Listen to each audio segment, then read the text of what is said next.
So ang mangyayari ngayon, the license will pass through the office of the secretary for checking, and then from there we give it to the PICA board. So now there's an additional check which is in the office of the secretary to make sure that yung double check talaga sila, that they're really following the rules set by the, of course, by the PCAB and also by the DTI, and of course the recommendation by the ICI to make sure that this incident doesn't happen again.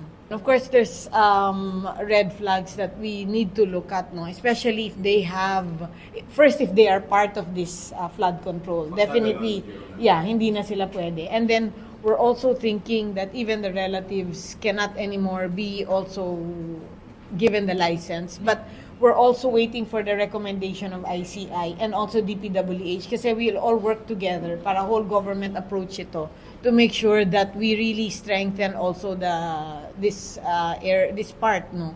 But again, the PCAB license is just one of the requirements of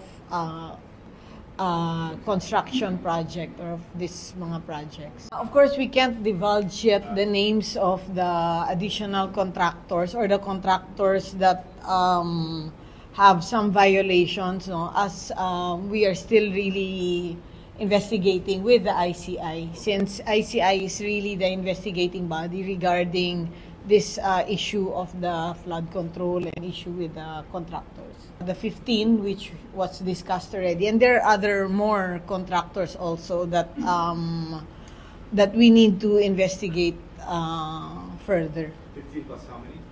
More. I can't really give the number, no, kasi as we go along, dumadami sila. Actually, madami talaga sila. But the thing is, we can't really divulge also because we need to make sure na yung violation nila is correct.